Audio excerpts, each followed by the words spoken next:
The following is a chapter reading by the Worm Audiobook Project. Please support the original author at parahumans.wordpress.com. Thank you and enjoy. Arc 4, Chapter 2. "We're updating your wardrobe," Lisa decided after we'd left the boys behind. "What's wrong with my wardrobe?" I asked a bit defensively. "Nothing, really. It's just very you, which is the problem." "You're not making me feel better here." "You're a cautious person, Taylor. I like that about you. I think it's an essential addition to the group dynamic." She led me to a collection of stalls where there was a lot of women's clothing, and quickly drew 3 dresses from a rack. "Brian's cautious." "You and Brian are similar, but I wouldn't say he's cautious. He's pragmatic. You both are. The difference between you two is that he's been doing what he does for 3 years now. 2 years of experience before he joined the group. So a lot of what he does is automatic. He doesn't give a second thought to the little things he's done dozens of times already. He takes a lot for granted." "And I don't?" "You're observant, detail-oriented, and focused, more than any of the others. You watch, you interpret, and then you act with this careful, surgical precision. That's a strength and a flaw." "What does this have to do with my clothes?"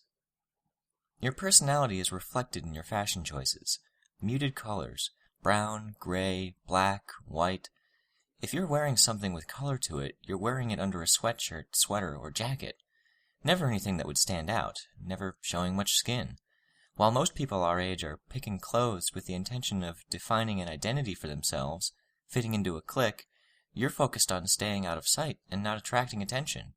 You're being too cautious, overthinking things you don't need to, always making the call to play it safe."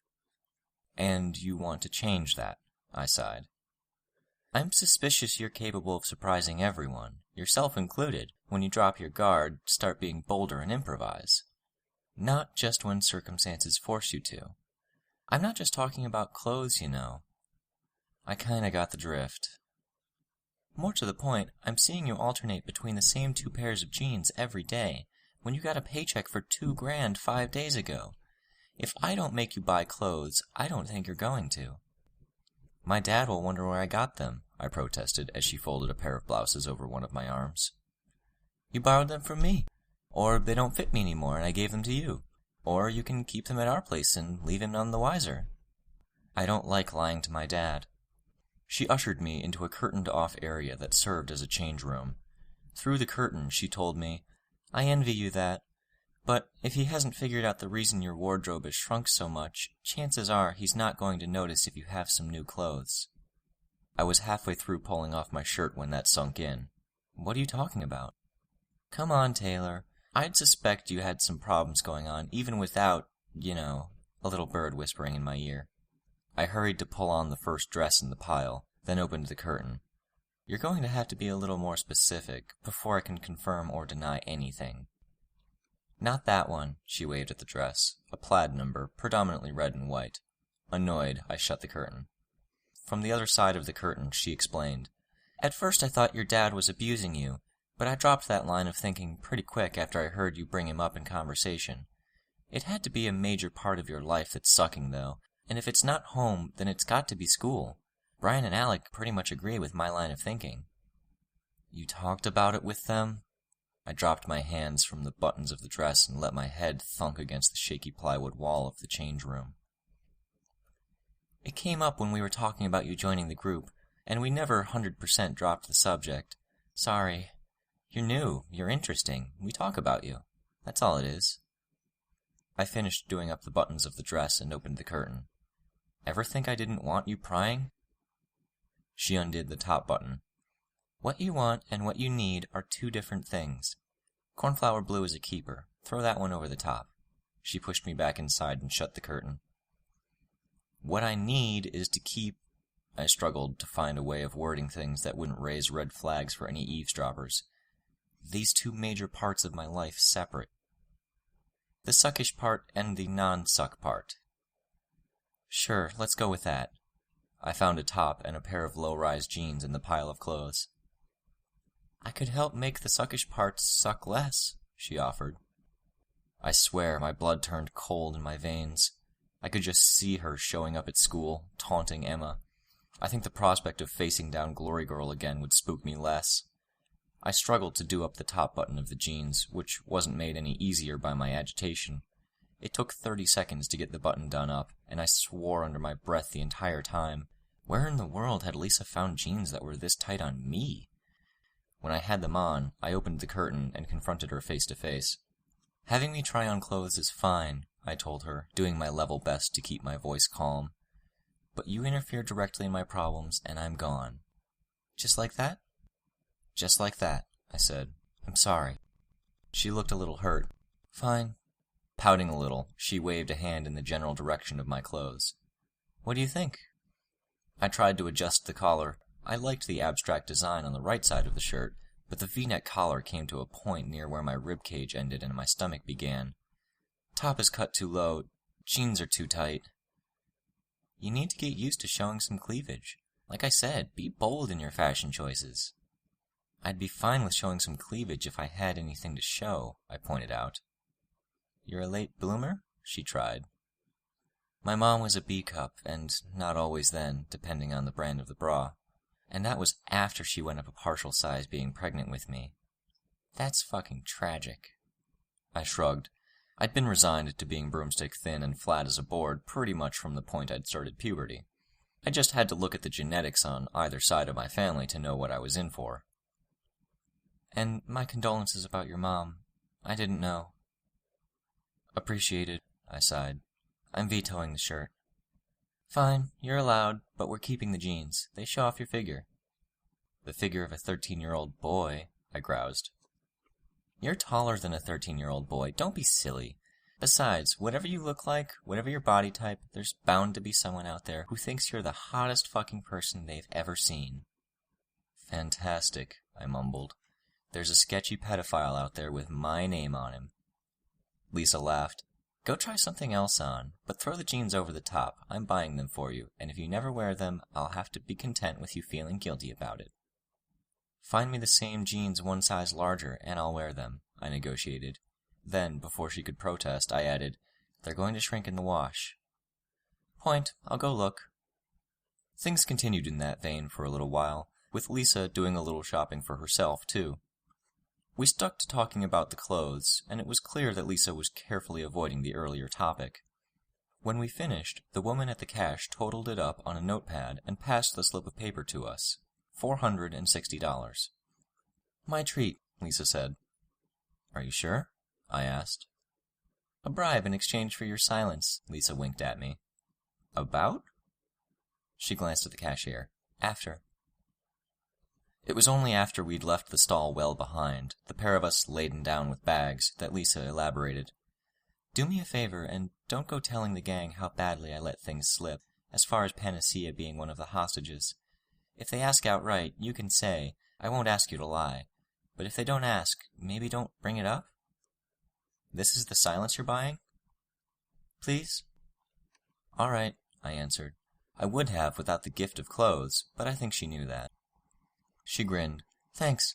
Between them, I don't think those guys would ever let me live it down." "Would you let them if the tables were turned?" "Hell no!" she laughed.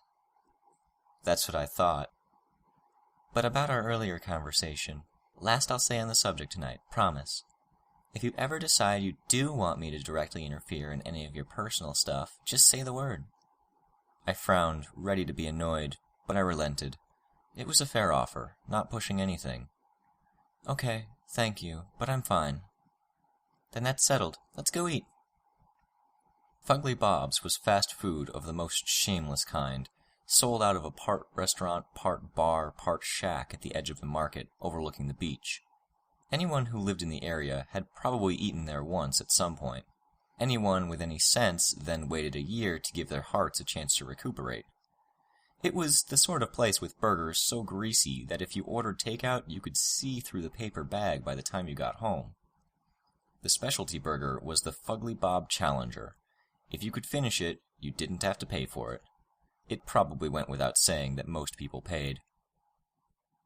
Brian and Alec were already there when we arrived, and we ordered our food right off. Lisa and I agreed to split a bacon cheeseburger.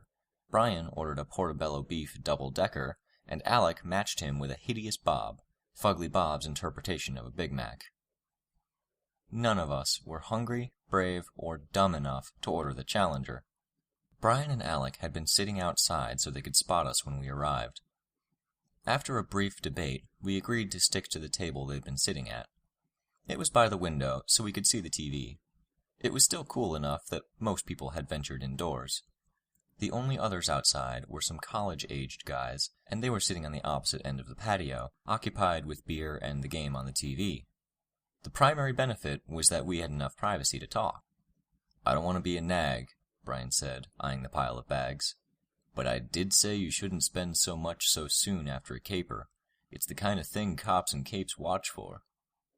"It's cool," Lisa brushed him off. "It only raises flags with the credit card companies or banks if it's a dramatic change in a given person's spending habits. I buy close to this amount of stuff every week or two." Brian frowned. He looked like he wanted to say something in response, but he kept his mouth shut. "So what comes next?" I asked. "Dinner, then dessert," Alec replied, his attention on the TV inside.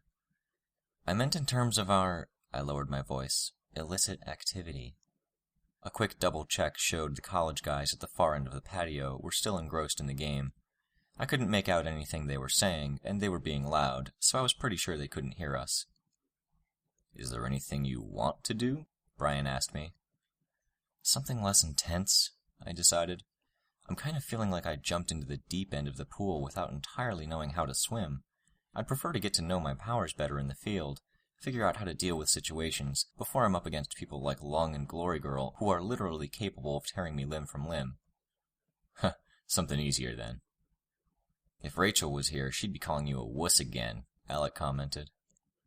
"I'll just have to be glad she's not here then," I smiled.